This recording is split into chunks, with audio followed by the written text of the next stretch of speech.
الحمد لله وكفى وسلام على عباده الذين اصطفى أما بعد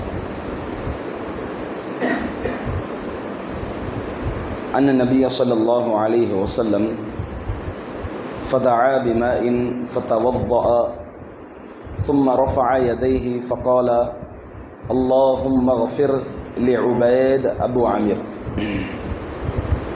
معزز حاضرین، دعا کے آداب پچھلے درسوں سے ہم جان رہے ہیں۔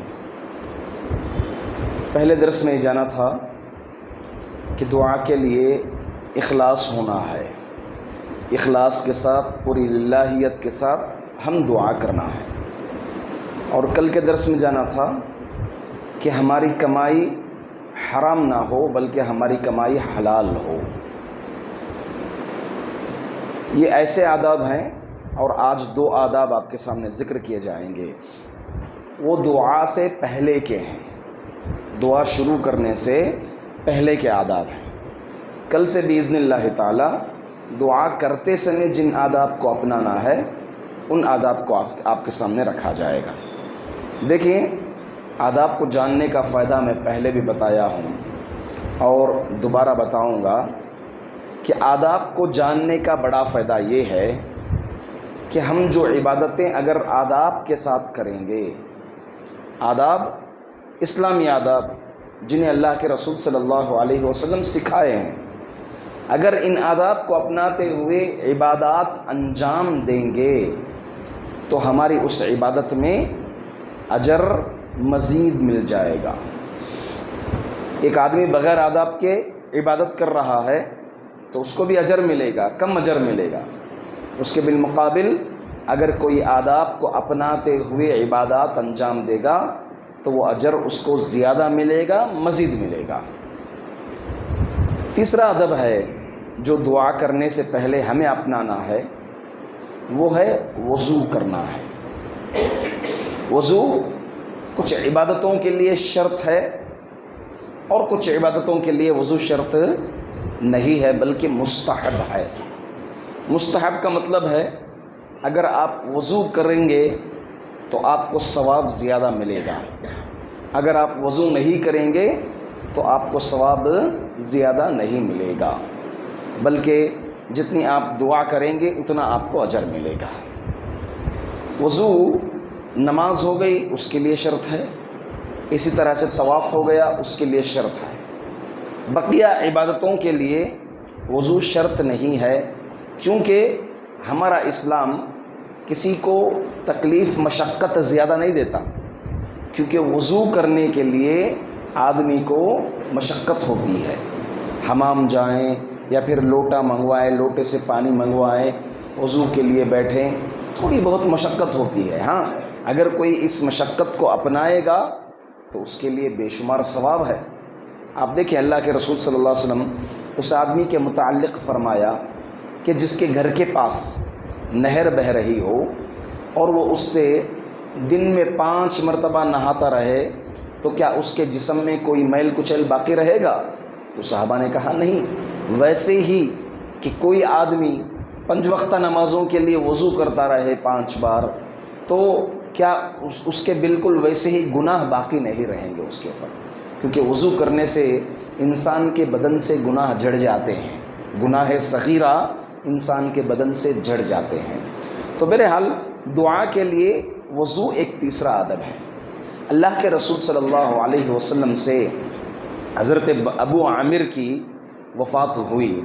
وفات ہونے کے بعد ان کے گھر والے اللہ کے رسول صلی اللہ علیہ وسلم کے پاس آئے، آ کر کے کہا کہ اللہ کے رسول ابو عامر کے لیے دعائے مغفرت کر دیجئے۔ یہ دیکھیے، نیک آدمی، زندہ آدمی تو اس کی دعا کا وسیلہ لے سکتے ہیں، اس کی دعا کا وسیلہ لے سکتے ہیں، ایک زندہ ہونا اور دوسرا وہ نیک ہونا۔ ایسے ہی زندہ نہیں ہے، مردہ ہو گیا ہے، مر چکا ہے آدمی، تو اس کی دعا کا وسیلہ ہم نہیں لے سکتے، جائز نہیں ہے، بلکہ یہ شرک ہو جائے گا۔ زندہ ہو، نیک ہو۔ صحابہ نے نبی اکرم صلی اللہ علیہ وسلم کی موجودگی میں اللہ کے رسول صلی اللہ علیہ وسلم سے کی دعا کا وسیلہ لیتے تھے۔ آپ کے جانے کے بعد آپ جو ہے حضرت عباس بن عبد المطلب ان کی دعا کا وسیلہ لیتے تھے، پھر آپ کے بعد تابعین میں سے تابعین کا دعا کا وسیلہ لیتے تھے، زندہ ہو نیک ہو اسے دعا کی درخواست کرنا۔ جیسے آپ آئے کسی کے پاس، ایک بزرگ ہیں کوئی کہ ہمارے لیے جو ہے صحت یابی کے لیے دعا کر دیجئے۔ کئی لوگ آ کر کے مسلمانوں کی دعا کا وسیلہ لیتے ہیں جمعہ کے دن کہ ہماری فلاں بیٹی فلاں بیٹا جو ہے ہسپتال میں ہے، لہٰذا جو ہے آپ دعا کی درخواست کروا دیجئے۔ تو زندہ آدمی نیک آدمی سے دعا کی درخواست کروا سکتے ہیں۔ اللہ کے رسول صلی اللہ علیہ وسلم سے جیسے ہی دعا کی درخواست کرائی گئی تو حدیث کے الفاظ ہیں فدعا بماء، اللہ کے رسول صلی اللہ علیہ وسلم نے پانی منگوایا۔ اس کا مطلب آپ وضو سے نہیں تھے، آپ نے وضو کا پانی منگوایا، فتوضأ، آپ نے وضو کیا، ثم رفع یدیہ، پھر آپ نے اپنے دونوں ہاتھوں کو اٹھایا، پھر آپ نے کیا کلمات کہے، فقال اللہم اغفر لعبید ابو عامر، اے اللہ تو مغفرت فرما دے، تو بخش دے عبید رضی اللہ عنہ جن کی کنیت ابو عامر تھی۔ اس حدیث میں، یہ حدیث ہمارے لیے کیا دلیل ہے؟ دلیل یہ ہے کہ جب بھی ہم دعا کریں تو وضو کریں، یہ ادب کو اپنائیں ہم، کیونکہ یہ قبولیت دعا کے لیے زیادہ مؤثر ہوتا ہے، زیادہ مؤثر ہوتا ہے۔ اور دعا ویسے بھی عبادت ہے، کام ہونا نہیں ہونا الگ بات، ہم جو طلب کر رہے ہیں کبھی یہ نہ سوچیں میں دعا کر رہا ہوں کہاں سے ملتا ہے مجھے نہیں ملتا بول کر یہ مت سوچیے، دعا کیجیے۔ یہ آپ کا دعا کرنا ہی کیا ہو گیا؟ عبادت ہو گیا۔ یہ آپ کا دعا کرنا ہی کیا ہو گیا؟ عبادت ہو گیا۔ تو وضو کرنا چاہیے۔ چوتھا ادب جو ہمیں دعا کرنے سے پہلے اپنانا ہے وہ ہے قبلہ رخ ہونا۔ قبلہ رخ ہونا، جیسے وضو کچھ عبادتوں کے لیے شرط ہے، ویسے ہی قبلے کا رخ ہونا، قبلے کی طرف متوجہ ہونا نماز کے لیے شرط ہے کہ آپ جب نماز کے لیے کھڑے ہو رہے ہیں قبلہ رخ ہو۔ اگر آپ کو قبلہ نہیں ملتا تو اجتہاد کرنا ہے، قبلے کے سلسلے میں اجتہاد کرنا، تلاشنا، گیس کرنا، اندازہ لگانا کدھر ہو سکتا ہے، ہم اس علاقے سے آئے، مسجد یہ طرف پڑتی ہے، مسجد کی طرف سے قبلہ ایسا ہے تو لہٰذا قبلہ ایسا ہوگا، گیس کرنا۔ اور آج کل ایپ ہیں تو ان ایپوں کے ذریعے سے بھی جو ہے ہمیں قبلہ بتا دیتا ہے۔ اگر کوئی آدمی بے مسٹیک اس کو قبلہ سمجھ کر کے پڑھ لیا اور تیسرا کوئی آ کر کے اس کو یاد دلا دیا کہ بھائی تو غلط کھڑا ہے، قبلہ ادھر ہے، اس کو نماز میں ہی کہے گا۔ وہ اب مثال کے طور پر 4 رکعت نماز ہیں، 2 رکعت پڑھ لیا ہے تو بقیہ 2 رکعت وہ پلٹ کر کے قبلے کی طرف رخ ہو کر کے پڑھے گا۔ وہ دوبارہ جو 2 رکعت پڑھا تھا قبلے کی طرف رخ ہو کر کے، بنا قبلے کی رخ ہو کر کے، اس کو دہرانے کی ضرورت نہیں ہے، اس کی نیت کو اللہ جانتا ہے، ٹھیک ہے۔ تو بہرحال دعا کے لیے آدمی کو چاہیے کہ وہ قبلہ رخ ہو۔ اللہ کے رسول صلی اللہ علیہ وسلم سے کیا مروی ہے؟ استقبل النبی صلی اللہ علیہ وسلم الکعبۃ فدعا علی نفر من قریش، اللہ کے رسول صلی اللہ علیہ وسلم کعبے کی طرف رخ ہوئے اور قریش کے چند افراد پر بددعا کی۔ آپ نے کیا کیے؟ بددعا دی قریش کے چند افراد پر۔ کئی ایسے مقامات آتے ہیں حج کے موقع پر بھی جہاں قبلے کی طرف رخ ہو کر کے، قبلے کو دیکھ کر کے، کعبے کو دیکھ کر کے دعا کرنا ہے۔ جیسے آپ طواف کرنے کے بعد سعی کے لیے جاتے ہیں، سعی کے لیے جب جائیں صفا مروہ تو حاجی کیا کرے گا؟ وہاں ان الصفا والمروۃ من شعائر اللہ پڑھتے ہوئے جا کر کے لا الہ الا اللہ وحدہ لا شریک لہ لہ الملک ولہ الحمد وہو علی کل شیء قدیر، لا الہ الا اللہ وحدہ انجز وعدہ ونصر عبدہ وہزم الاحزاب وحدہ۔ یہ جو ہے دعا طاقت میں پڑھے گا، 1 3 5 7 کیسے پڑھے گا؟ اپنے دونوں ہاتھوں کو اٹھائے گا، کعبۃ اللہ کو دیکھ کر کے وہ کیا کرے گا؟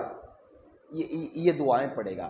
اسی طرح حج میں جو ہے جب کنکری مارتے ہیں، کنکری مارنے کے بعد قبلے کی طرف آ کر کے، کعبۃ اللہ کی طرف آ کر کے، کعبۃ اللہ کی طرف رخ ہو کر کے حاجی کیا کرے گا؟ اپنے دونوں ہاتھوں کو اٹھا کر کے دعا کرے گا۔ تو قبلے کی طرف رخ ہونا یہ آداب میں سے ہے، مگر شرط نہیں ہے۔ مگر کیا نہیں ہے؟ شرط نہیں ہے، اگر کوئی بغیر قبلے کے رخ ہو کر کے بھی دعا کرے گا تو جائز ہے۔ اس کی دلیل کیا ہے؟ اللہ کے رسول صلی اللہ علیہ وسلم، امام بخاری رحمۃ اللہ علیہ ایک باب باندھے ہیں، باب بغیر قبلے کے رخ ہوئے کے دعا کرنا۔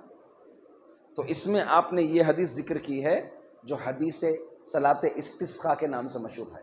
بارش کی نماز کے لیے تمام لوگ اکٹھا ہوتے ہیں میدان میں جو ہے نماز پڑھنے کے بعد امام جو ہے متوجہ ہوگا، خطبہ دے گا، پھر جو ہے اپنے دونوں ہاتھوں کو اٹھا کر کے دعا کرے گا۔ تو کیا قبلے کی طرف رخ ہوگا؟ وہ نہیں، بالکل مصلیوں کی طرف رخ ہوگا، جیسے میں بیٹھا ہوں ویسے جو ہے اٹھا کر کے دعا کرنا۔